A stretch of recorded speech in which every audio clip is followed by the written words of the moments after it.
So welcome to ProfileTree TV, and today I'm very excited to be joined by a new guest, Lynne, who's going to talk to us all about social media and a lot more besides. So Lynne, thank you very much for taking time out to talk to us today.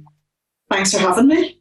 Excellent. So I'm sure a lot of people around Northern Ireland, Belfast, know you already, but for people who are watching this and don't know, you wouldn't mind introducing yourself and telling us a little bit about your background and what you do? Yeah, sure. Well, my name's Lynne Crowther, and some people may know me, most people probably won't, but I've spent my entire career in communications. I started out in public relations consultancy, and then I moved on to a few in-house roles, including marketing manager for Pizza Hut when it was first setting up, showing my age, and also the development manager for Childline. I had to raise the profile and enough funds to open a counselling base here in Northern Ireland, and I was the only employee here, so that was quite a challenge. And after that, I was welcomed into the world of Coca-Cola, and I joined the team in the Coca-Cola bottlers in Northern Ireland as their public affairs and communications manager. I did 6 years there and I loved it. But then I got headhunted to go and join Coca-Cola Europe, Eurasia and Middle East to work on all sorts of exciting projects ranging from World Cup to Olympics to music projects. And I ended up as head of new media communications, which was a fantastic opportunity. I developed their strategy for social media across Europe and rolled out training programs and mentoring for 39 countries. And I even developed their first ever multi-language website, which is all about sustainability, which was just a fantastic opportunity. And better still, I think for me, the best thing was getting to travel the world with Coke. And I got to go to Antarctica twice. And I ran communications workshops in Bahrain, Toronto, Buenos Aires, Atlanta, and so on. So it really was a very special time. But it had to come to an end. I said I'd done 2 years and I did 9, just over 9. And so I came home and the honest truth is, there were no jobs around. So I set up Lynne Crowther Consulting. Incredible. And here we are today. So Coke, who doesn't like a good Coke, and look at the journey it's taken us both on. And I'm thinking as you're explaining it and taking us through your career, wow, you know, a lot of us are very lucky and we get to live our life through our jobs. And I have to say, wow, what an experience. Incredible. Oh, it really was amazing. I mean, people wouldn't believe the experiences I had. I got to take Solange Knowles, she of Beyonce's sister fame. I got to take her to Rwanda, and you know, all sorts of things that people just can't fathom. And social media really was only starting then, so I missed the boat. If it was now, I would probably be a social media superhero for all the stuff that I was doing. But then it was just, you know, you might have posted it on Facebook, and that was it. Incredible. And this leads on to, you know, the skill that you've gained in all those amazing jobs over the years. These leads on, I guess, the services that you offer clients today. So is it social or comms, or where do you jump in and help companies? I suppose the way I would sum it up is to say I help organisations to improve their communications, but particularly online. Obviously, online isn't standalone, so it's really important to look at the bigger picture, and I think that's where my wider communications experience comes to bear. I offer strategy and policy development, communications workshops, training, mentoring, and a lot more. I find that each organisation has their own set of needs, and so I'll work with them to come up with a bespoke plan. It's not a one solution fits all thing at all. Helping clients with the service that you offer, do you find that they appreciate and understand the need for clear communications and how important digital is today? Some do and most don't. Most really just think it's a nice bolt-on, a nice add-on that somebody can do in their lunchtime. They don't really get how important it is. I've had some people that I've mentored and really they have struggled to find their password for Facebook. And that can be the basic level of it, right up to somebody who really knows what they're doing but just needs a bit of a push to think more strategically about their approach. So it's right across the board. Yes. And have you found that your business then and the services you offer has had to evolve then as you're dealing with different clients? Yeah, very much. Well, when I first set up, I just moved back from London and it was all a bit slow. And I was very lucky to get a contract to be the digital and social media consultant for the National Trust. And that gave me an opportunity to be part of a team, but also be building my business at the same time. And it also gave me amazing experience in tourism. And they were fantastic, and they were a great team to work with. And when I started, I was really trying to do everything that I knew how to do and had done for so many years. I was doing crisis communications, internal communications, event planning, social media, and everything else. So now I'm really much more focused on online communications. Now I will do the other stuff like event management or whatever is needed, but as part of a plan. And I'm quite careful about what I pick to do, because I want to work on stuff that I really like and enjoy, and with people who are going to benefit from me and my personality. And again, I'm thinking, and we see the same. It's it's really interesting to talk to someone who's in a similar space. We're trying to help businesses grow online, and I guess we would see the same problem.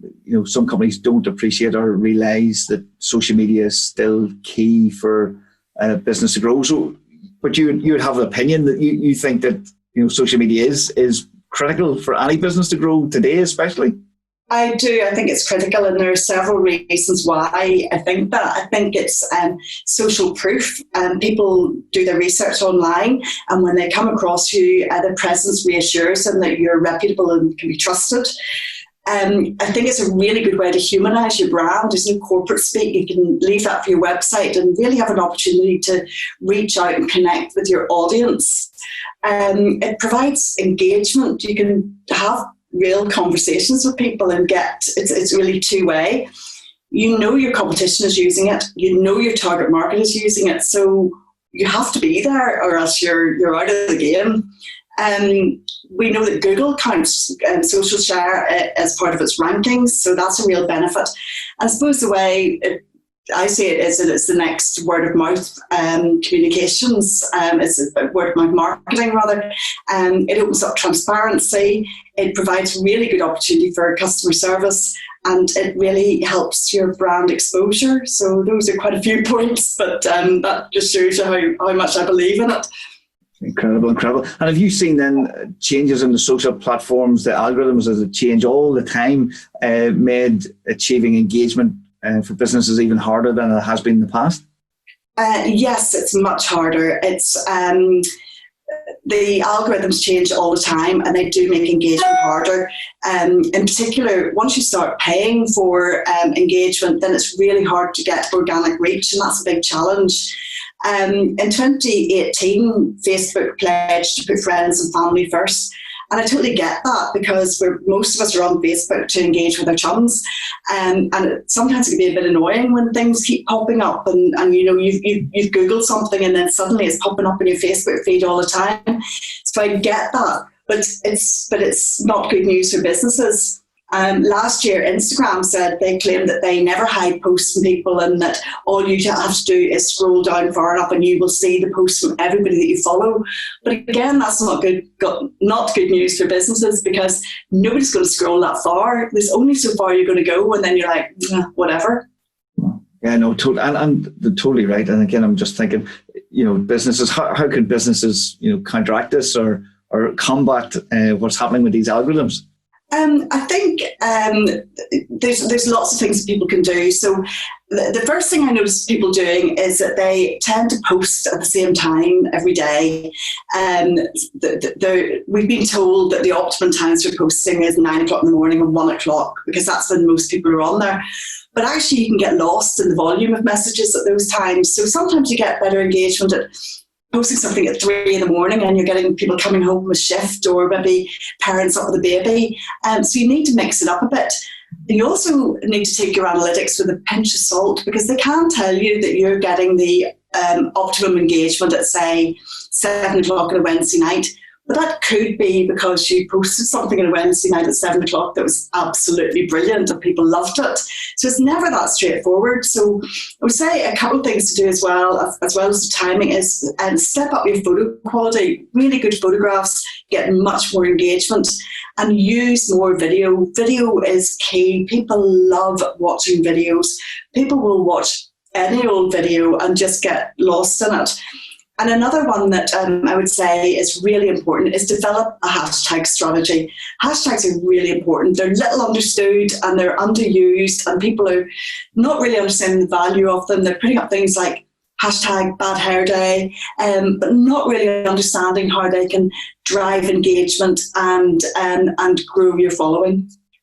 Oh, those are my top tips. No, that's brilliant. No, it's great. No, thank you for sharing them as well. It's brilliant. I guess you've probably seen some common mistakes that businesses and professionals are making, and it's really interesting again to see the drive of professionals now to try and use social media. I'm thinking of CEOs and leaders, but have you seen many common mistakes that people make? I have, and I think everybody sees different mistakes. And if you ask any 2, 3, 4 people that work in social media, they'll all tell you something different. And this world evolves so quickly that it's really hard to keep on top of it. But the most common mistakes I see are really basic ones. It's people making their plans for their business and then bolting social media on at the end. You need to really build in at the beginning communications across the board. So not just social media, but all your communications, and it should underpin everything you do or overarch everything you do, whichever is your preference. And also, a lot of people tend to put the most junior person in the organisation onto social media and think that they can do it in their lunchtime. No, you wouldn't put that person on to represent you on the national news. So really, why would you let them be your spokesperson online? Because when something's online, it's there forever, and you can't undo it. And some of those people are brilliant and very capable, but there needs to be ownership at a strategic level, at a much more senior level. So those would be the main things, and they're not technical. They're really common sense points. And you mentioned video earlier in one of your comments, I guess. So a type of content we love. But do you think content then is critical to any social media strategy? Very much so. Content is king has been my mantra for a while. It was a really important part of Coca-Cola's success.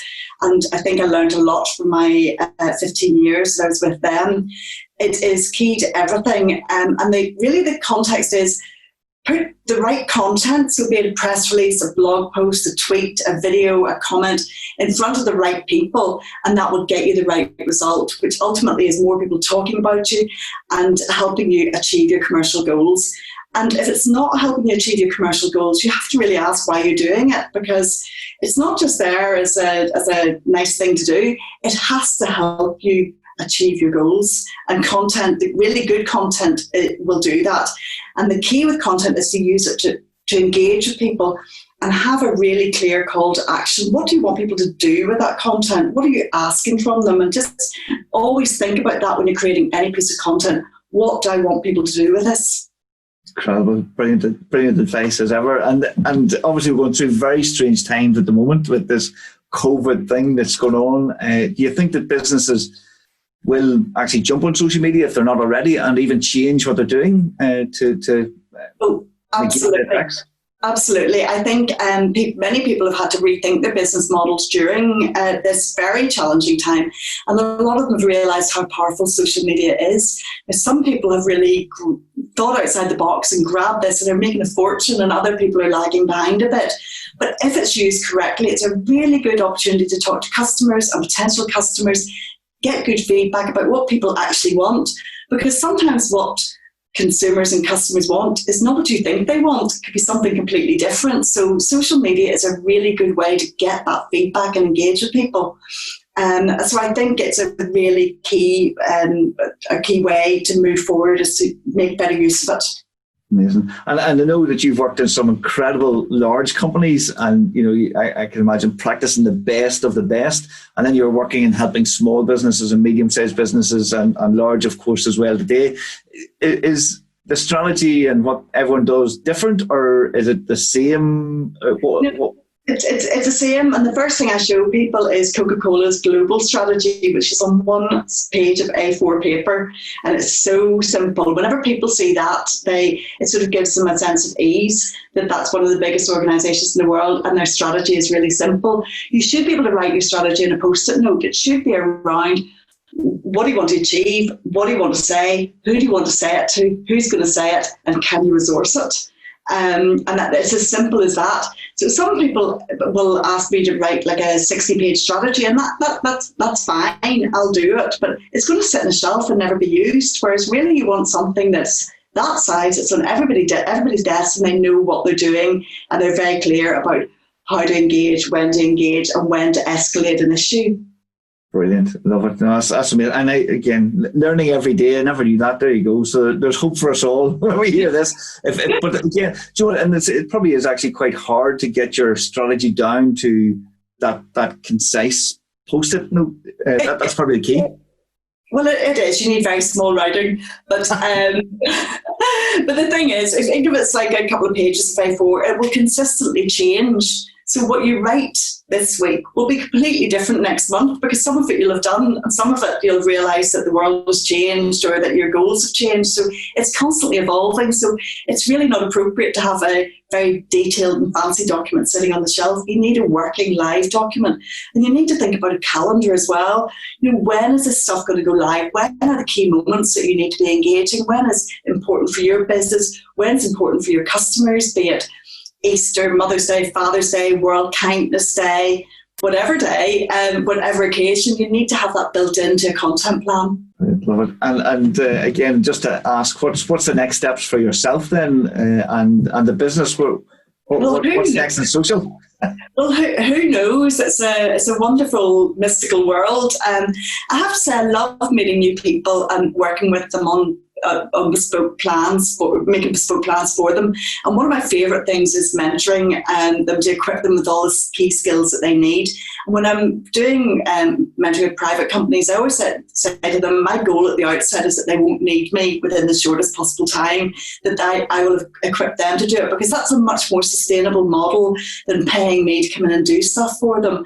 They really need to equip their own team to do stuff. So that's the area of work that I loved. I'd love to keep doing more of that. Also, as a food, drink and lifestyle blogger, that's eatingideas.com or at eating_ideas on Instagram and Twitter. I'd love to keep building on the work I already do in tourism and hospitality, because I just love doing that, and it kind of brings the two together.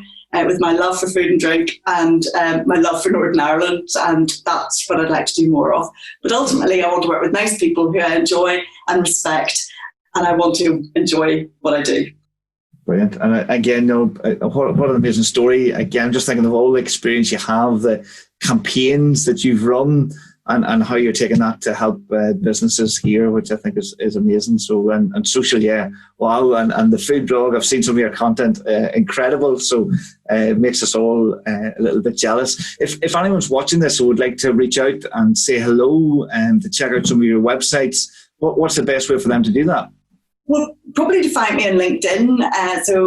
LinkedIn/Lynne Crowther, or at Lynne Crowther on Twitter, or my email is lynn@lcconsulting.me.